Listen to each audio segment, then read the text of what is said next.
Oui, madame, on a 3W Congo Lisanga Télévision, chaîne YouTube, le même message qu'on a penza, mais matali politique à Mbora au Congo. Les lots penza tous allés à Nabandal, tout outil bongo makala, et si quand on penza qu'on bimisa, moi la mboka papier au kata, oh hier azali moko na kati ya INC, asa penza mikolo ebele, kuna na makala, ye penza bakanga ki ye penza na makambo ebele, ndakisa makamba chef de l'État, makambo ya ndeko ya chef de l'État, makambo pendeza ki kama, kasi après mbando na eba katela kiye lelo penza papier okata abimi makala atozana bandala bolanda message na yo ya lancer pendant na bande kwa INC ning ba soutenir kiye na président Vital Kamerhe to mo pe présence c'est ba quelques membres ya INC pe cadre ya mboka na biso Congo ndakisa ba Timothée le noir bazali a ebele to tiki mo bolanda pendant bongo to sengi bongo na sima.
ezali boye honorable Vital Kamerhe azali victime ya complot politique.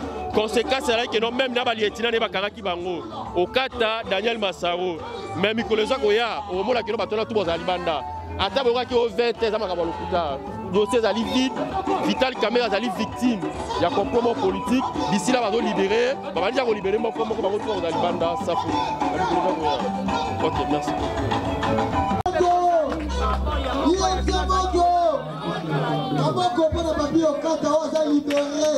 Oui, en tout cas, nous avons Esengo Bingi parce que Papi Okata a l'un des combattants, l'un des guerriers de la UNC. Tu as dit que Kokangama Papi Okata est arbitraire parce que Assambine la Bangelou, Assambine la Milimo. Donc, Lelo et Sengopo Nabiso, qui ont retrouvé que Azar Katinabiso et Azongi Katinabiso, Azar na bonne santé et Sengozali Mingi, parce que les appels journée moko historique, Lelo Ezali jour il y a procès à leader Nabiso Vital Kamerhe et les appels jour il y a sorti à Okata. Donc, l'UNC étant que numéro 1 à Ville Kinshasa et numéro 1 à Bandalungwa, tout ça qu'on s'épelle là, Bozongi la Katina Libota. Pour esali mwangonga ebele azanga ki libota na ye mais lelo nzamba pesiye ngoluana retrouver liberté na ye. Donc l'UNC nyonso toza sur place awa on a ko sepela na ye ensemble pour partager bolingo wana le quoi toujours l'UNC toujours ensemble et avec Vital Kamerhe toza même esprit même moral depuis que bientôt là Vital Kamerhe pe on a demanda to ko sepela ndenge to ko sepela pona to nazo papi okata.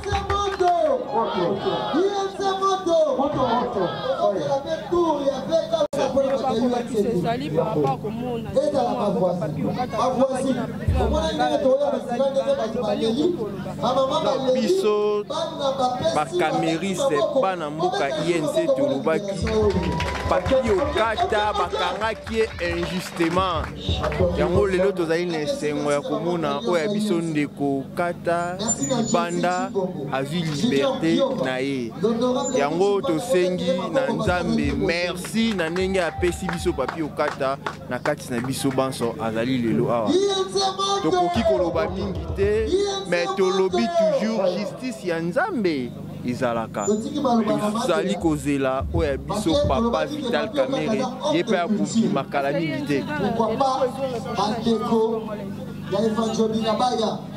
biso tolobaki boye justice congolaise makambo ebele ekotaki na kati tomoni dossier ya Kamerhe lelo ezali vide Kamerhe bakangi ye injustement tomoni dossier ya Okata tomoni dossier ya Massaro mais tolobi boye comme ye moko Kamerhe alobaki il y a la justice de Dieu et la justice des hommes. La justice de Dieu yango Papi Okata bimi, la justice de Dieu lisusu ezali koya pour na Vital Kamerhe akozala libre un jour. Biso tolobi ata basali ba maboke na bango ya ba mabe mais toyebi ete Nzambe akotika Kamerhe te bientôt Vital Kamerhe sera libre bientôt il sera avec nous comme aujourd'hui nous sommes avec Papi Okata na pesi ba congolaise merci ba kinoise na ba kinois nyonso merci na ndenge bayambi Papi Okata tozali kozela pe libération ya Vital Kamerhe ya Daniel Massaro ba congolais ba kozela parce que tolandi procès wana du début jusqu'à la fin batikali kolakisa biso te sika oyo Kamerhe a détourné Jamal a accepté qu'il a reçu son argent mais pourquoi bokokanga Vital Kamerhe yango tosengi merci tozo kozela justice Nzambe ezali koya.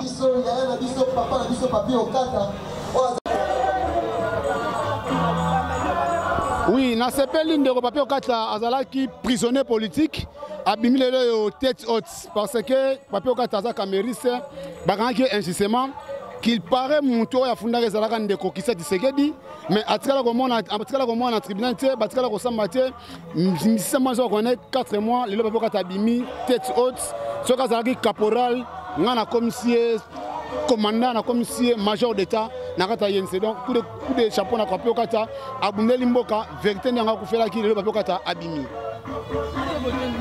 ngaba tuna matoni mingi.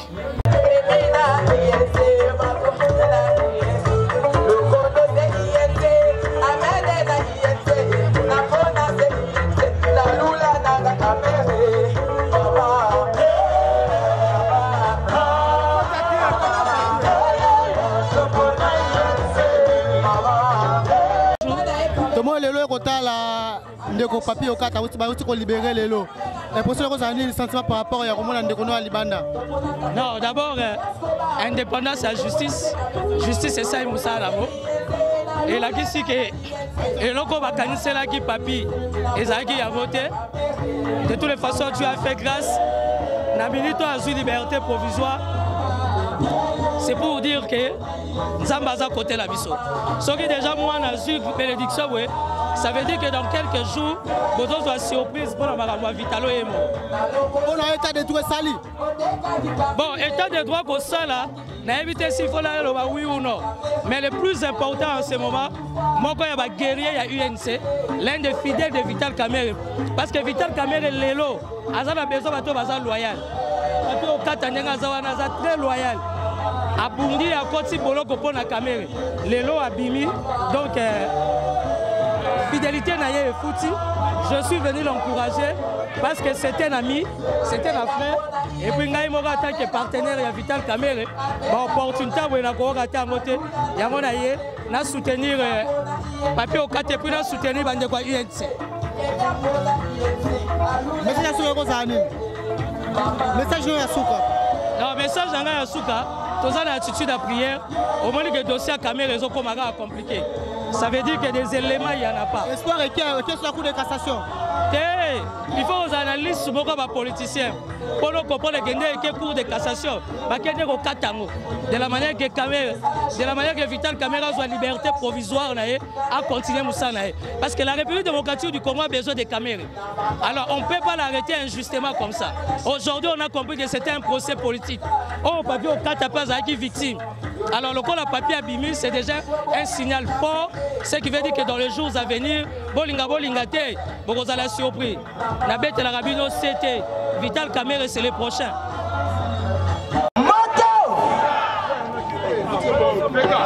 Bolali. INC. INC. INC.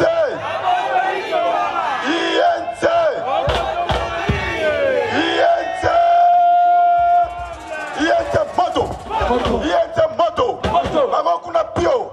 Bango kuna pio. Veka. Vital Kamerhe. Vital Kamerhe. Tomete maboko makasi.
tout seigneur, tout honneur.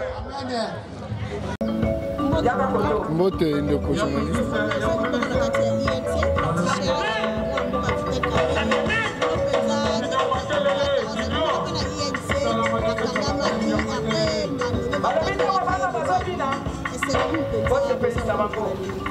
La liboso, c'est d'abord un sentiment de joie. Il y a autant la ndonabisho moko otobundi na ye. Alolenge bakangela qui est au bisonyo sote déploré kango. C'était d'une manière injuste. Mais pour moi na ye comme malelo et ça victoire à droit. Droit pourquoi? Parce que balobi la justice élève une nation. Ceux qui justice est dans la mboka te mboka pe moyen tamboleza te. Donc obi ma papier au katalelo coup de chapeau à la justice. Peu se retenir ba condamner qui est. Enfin ils ont seulement voulu qu'on les condamne seulement. Mais au fond, les acquis de l'Enyewanate. Donc, coup de chapeau à la juge, on va 4 mois. Coup de chapeau à la présidente Vital Kamerhe, au passage, injustement, pour aboulir à ça qui n'a pas moyen, la défense n'a pas pu au Kata, le tout le monde du Banda. C'est vraiment une grande joie.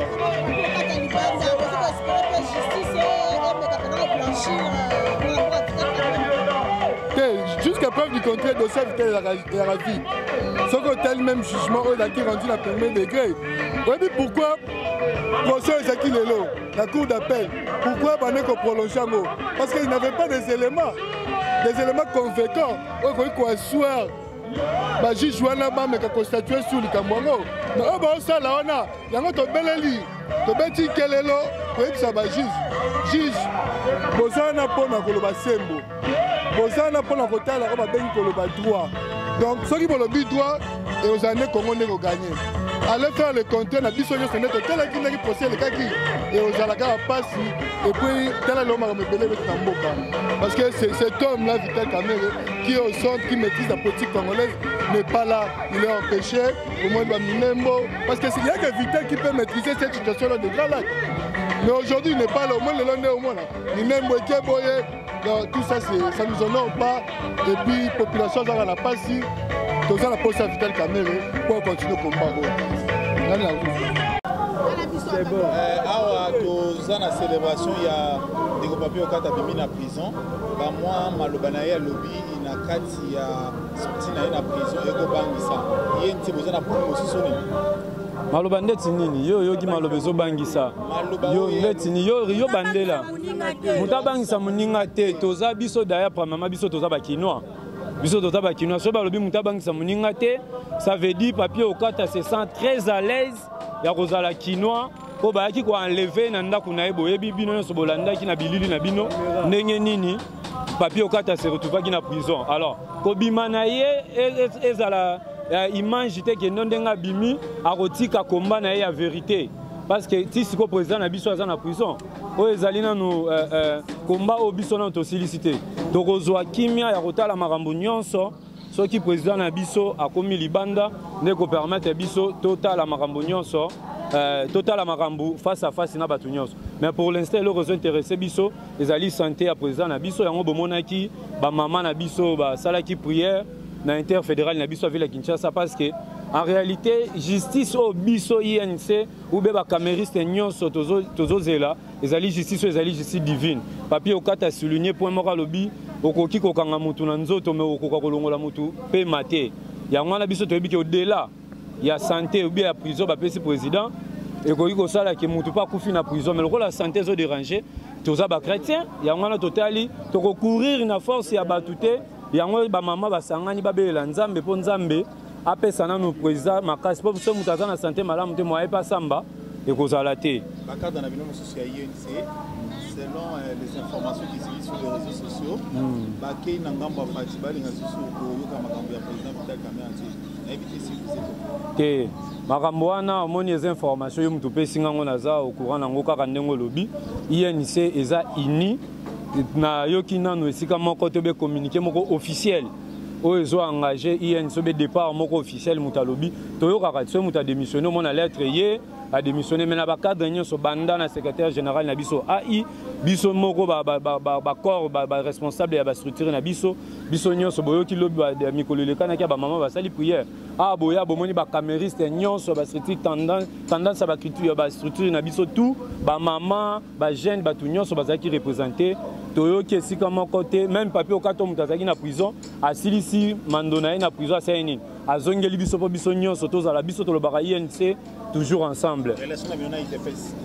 Relation na biso na IDPS ezali malamu toza na cash soki cash soki eloko moko mai ningani okoyoka yango tanki omoni tozali wana tozali na cash tozo demere président etikali koyebisa biso ate eloko moko te kono tokite na cash tanki vital alobi na biso ke toza na cash biso tozo se soumettre INC ezalaka na discipline na yango nde yango biso tozo respecter mais o nyonso akotelema na sima koluka INC kabwana ou bien via Vital Kamere ezala a danger mutu abongo nde lobby tokotikela espace cité yango wana oyoki maloba ya mwana mboka papier okati ezali ndeke badongolo miso oyo bakoya na makaniso omoni yo bimisi lelo awa soki ke kokoma lobby nde omoni bato wana biso INC tokotelemela bango tozali wana tozo soutenir tant que président na biso alobi to soutenir ba projet ya mokonzi mboka na kati ya cash INC azali na kati ya cash ti sikoyo. Oui, balanzi ya Congo Lisanga télévision wana ezaki penza message ya bande konamso ya INC ya papier okata oyo penza ye asepeli makasi a remercier bande kona INC boki pe quelques membres INC o bango baza ko espérer après lelo ndenge babimisi okata lobi pe rozala Vital Kamere parce que jusqu'à présent dossier na ezara vide ndenge ba INC ba koloba babi que un jour pe justice ko blanchir wala mboka Vital Kamere. Merci de l'alliance à Congo Lisanga télévision. Tous ceux qui vont s'abonner massivement à Congo Lisanga, bon liker ma vidéo aux appels Malamou. Merci à Péromo, avec moi, la caméra, mon sponsor, JBB Papa Social depuis États-Unis, Bambo Tenayo. C'est le tour de Lausanne, le baron David Obiango de Rotterdam, Mobile Yaman de Bambo Tenayo. Regardez ceux qui nous ont besoin de te couper dans les amis.